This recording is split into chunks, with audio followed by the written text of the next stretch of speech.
하나님의 말씀 사도행전 14장 6절로 19절까지 말씀. 그들이 알고 도망하여 루가오니아의 두 성 루스드라와 더베와 그 근방으로 가서 거기서 복음을 전하니라. 루스드라에 발을 쓰지 못하는 한 사람이 앉아 있는데 나면서 걷지 못하게 되어 걸어본 적이 없는 자라. 바울이 주목 말하는 것을 듣거늘 바울이 주목하여 구원받을 만한 믿음이 그에게 있는 것을 보고 큰 소리로 이르되 내 발로 바로 일어서라 하니 그 사람이 일어나 걷는지라.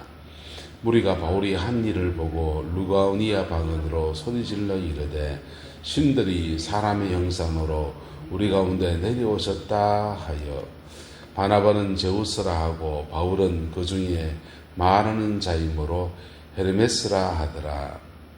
시외 제우스 신당의 제사장이 소와 화환들을 가지고 대문 앞에 와서 무리와 함께 제사하고자 하니 두 사도 바나바와 바울이 듣고 옷을 찢고 무리 가운데 뛰어 들어가서 소리 질러 이르되 여러분이 어찌하여 이러한 일을 하느냐. 우리도 여러분과 같은 성정을 갖춘 사람이라. 여러분에게 복음을 전하는 것은 이런 헛된 일을 버리고 천지와 바다와 그 가운데 만물을 지으시고 살아계신 하나님께로 돌아오게 함이라. 하나님이 지나간 세대에는 모든 민족으로 자기의 길들을 가게 방임하셨으나 그러나 자기를 정언하지 아니한 것이 아니니 곧 여러분에게 하늘로부터 비를 내리시며 결실을 기르시는 선한 일을 하사 음식과 기쁨으로 여러분의 마음에 만족하게 하셨느니라 하고 이렇게 말하여 겨우 무리를 말려 자기들에게 제사를 못하게 하니라. 유대인들이 안디옥과 이고니온에서 와서 무리를 충동하니 그들이 돌로 바울로 쳐서 죽은 줄로 알고 시외로 끌어내치니라. 아멘. 사도 바울이 루스드라에 와서 복음을 전할 때 비시디아 안디옥을 지나서 루스드라에 와서 복음을 전할 때 복음을 전하는 중에 듣는 사람 중에 발을 쓰지 못하는 한 사람이 앉아 있더라 했습니다. 안전뱅이 지체 다리를 못 쓰는 사람이란 말이죠. 그런데 걷는데 불편하고 무슨 문제가 있는 이분을 나면서부터 걷지 못하는 사람이다. 다리를 못 쓰는 경우가 이렇게 후천적으로 사고에 그럴 수도 있고 나면서부터 그럴 수 있는데 이분은 나면서부터 걷지 못하는 사람이다라는 것입니다.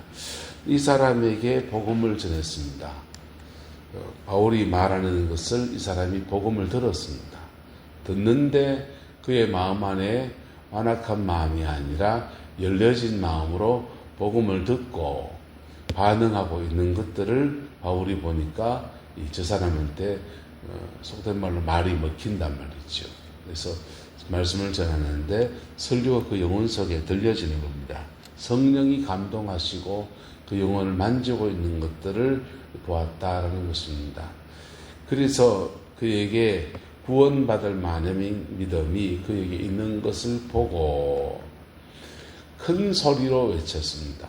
말하기를 내 발로 바로 일어서라 이렇게 외쳤습니다. 그랬더니 그 사람이 벌떡 일어나서 걷게 되었다라고 했습니다. 예수님 때도 나면서부터 못 걷게 된 사람들을 고친 일들은 여러 번 있지 않습니까? 이런 이적이 일어난 것입니다. 이적이 일어났을 때 무리가 바울이 한 일을 보고 루가오니아 그 지역 방언으로 소리질러 말하기를 신들이 사람의 형상으로 우리 가운데 내려오셨다 했어요. 신들이 다 하겠습니다. 신들이 사람의 형상을 입어서 우리 가운데 내려오셨다. 신이 사람의 형상을 입어 우리 가운데 오신 분이 계십니다. 누구십니까? 예수 그리스도 성육신이죠. 육신을 입고 우리 가운데 내려오셨다. 루가오니아 사람들도 이렇게 이야기했습니다. 그럴 때 바울과 바나바, 예수님과의 치명적인 차이가 있습니다. 예수님은 찬송받으실 그분이십니다. 할렐루야. 찬송받으실 그분이십니다. 그래, 신들이 우리 가운데 사람의 형상으로 우리 가운데 내려오셨다. 그래, 맞다. 이런 글쓰입니다. 근데 바울과 바나바는 찬송받을 그분이 아니십니다. 그래서 바울과 바나바는 이때 이렇게 얘기합니다.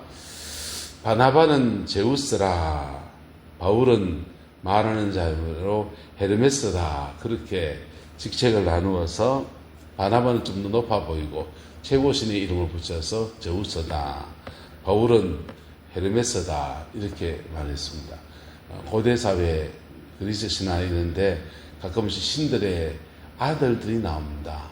신의 아들들, 헤라클레스는 신과 인간이 결혼해서 낳은 아이, 이렇게 봐요.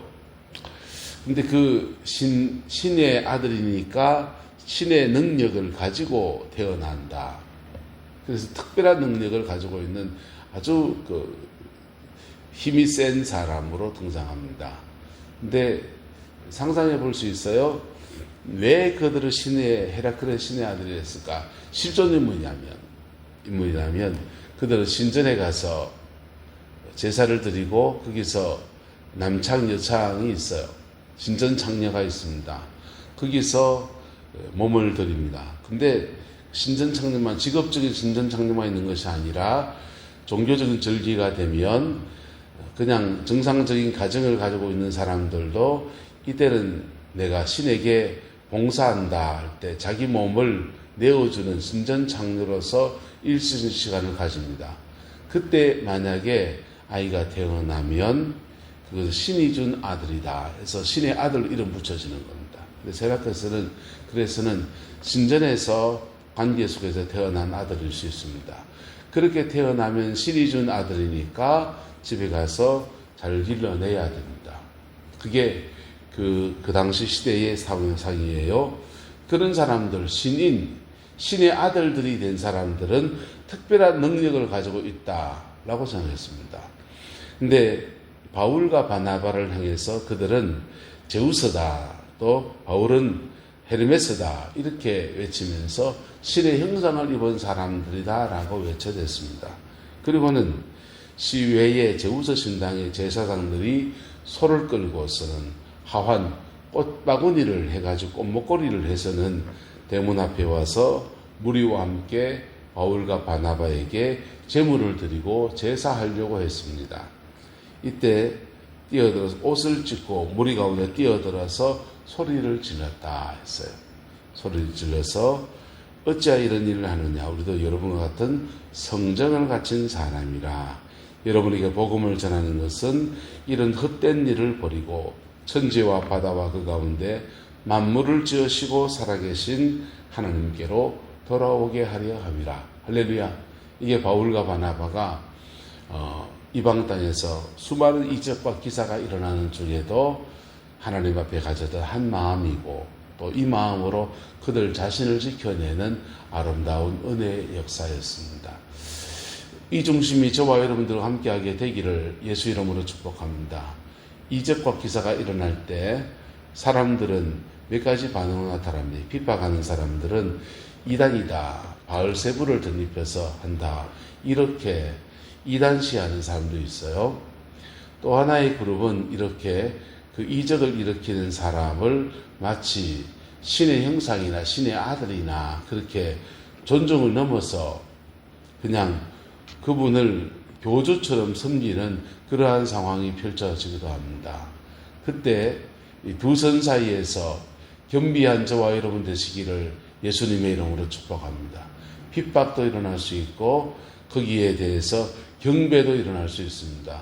근데 경배받으신 이는 오직 예수 그리스도이십니다. 할렐루야.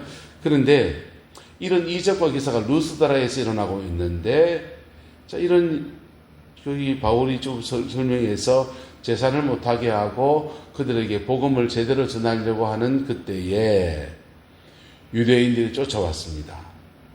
안디옥, 이고니온에서 와서 이게 비시대 안디옥인지 그냥 안디옥인지 모르겠어요. 바울이 1차 전도 여행 여중에서 복음을 전했던 지역에서 회당에서 바울과 논쟁하고 복음 때문에 이렇게 막 씨름했던 그 사람들, 그들이 핍박해서 도망왔는데 도망온 그들이 쫓아와서는 무리를 충동해서 그들이 돌로 바울을 쳐서 죽은 줄로 알고 시외로 끌어내쳤다 했습니다. 유대인들이 중심이 돼서 돌로 쳤으니 죽이려 했으니까 돌로 친 겁니다. 만약 이방인들이었으면 돌로 치지 않고 칼로 하든지 그 관리들에게 고소를 하든지 이렇게 합니다. 유대인들은 자신들의 율법의 규정을 따라서 돌로 친 것입니다. 근데 여기서 돌로 바울을 치는데 바나바는 어디 갔습니까? 바나바는 없어요. 잡혔을 때 바울만 있었을 수도 있고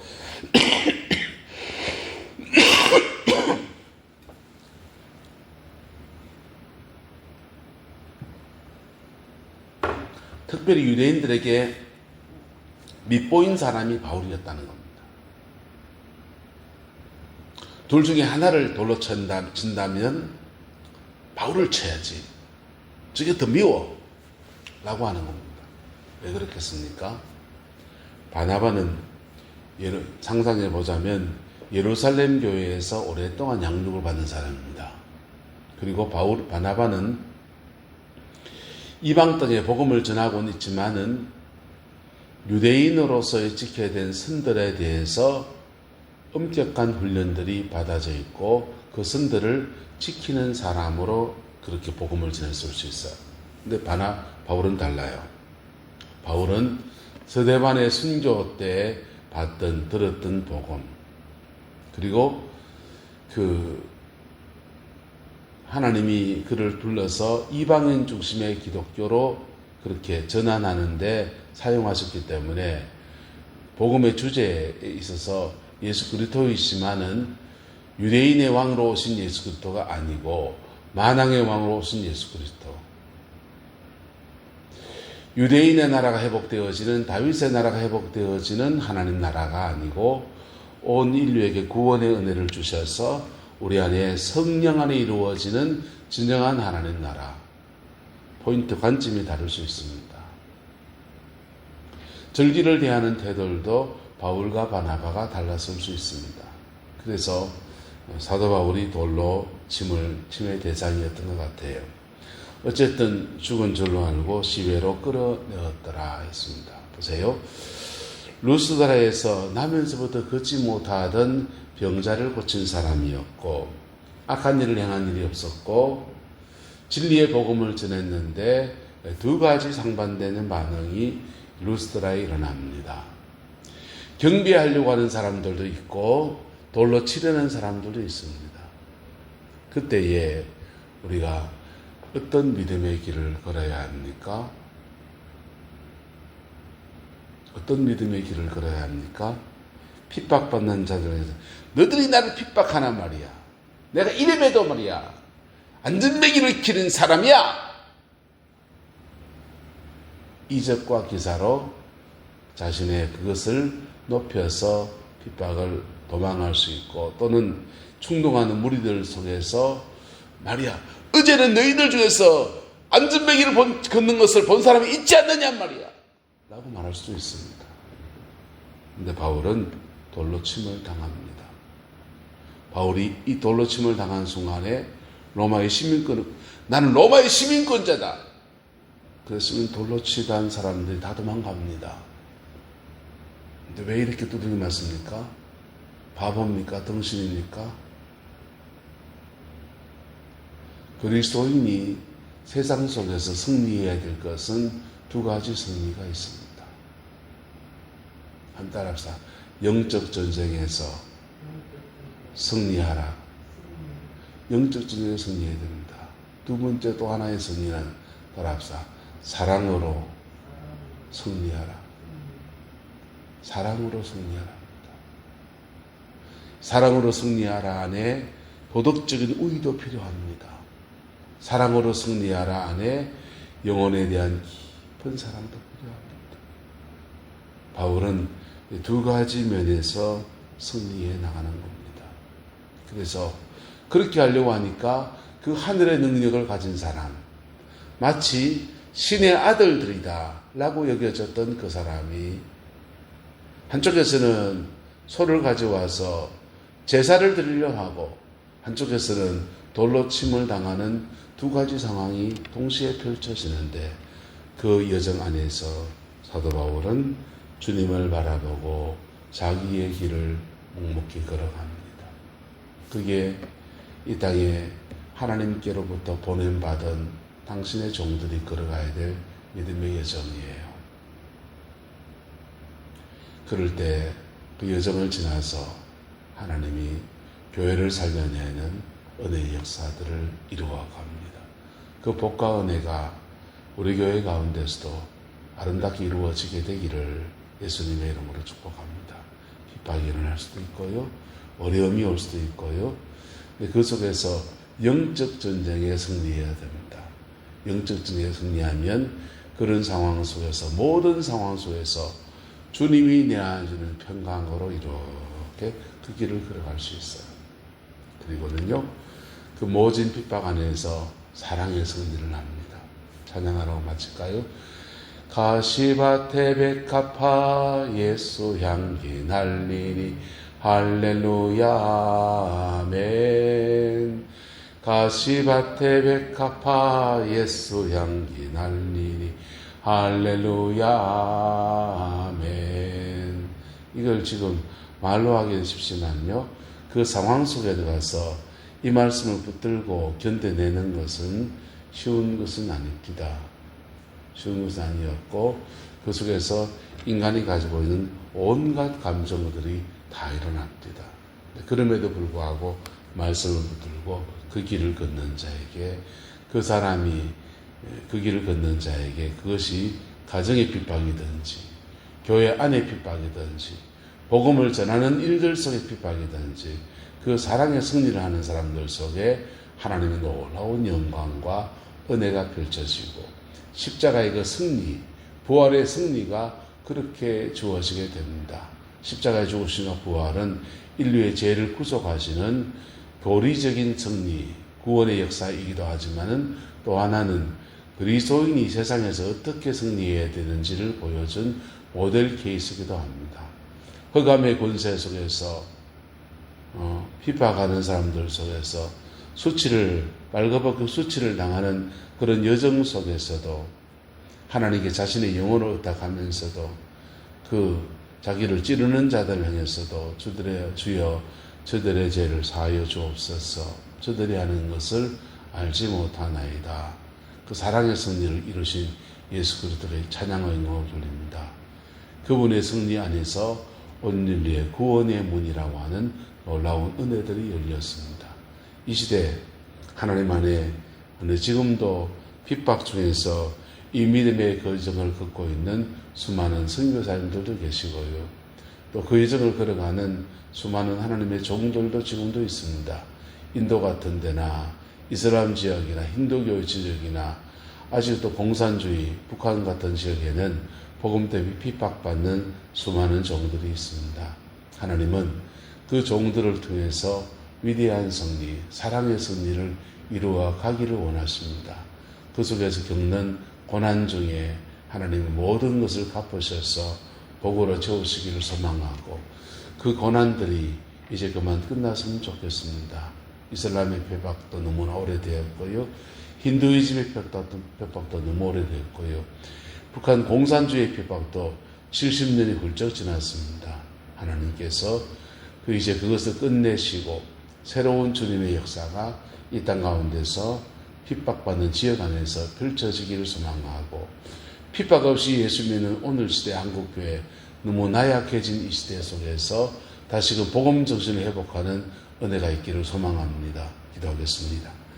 좋으신 아버지 하나님, 이 길은 고난의 길이고 이 길은 희생의 길이고 이 길은 핍박을 각오해야 되는 길인데, 주님, 목회생활 오래 하면서 달아빠진 저희의 모습들을 주 앞에 고백하고 하나님 앞에 첫 믿음을 다시 회복하기를 소망합니다.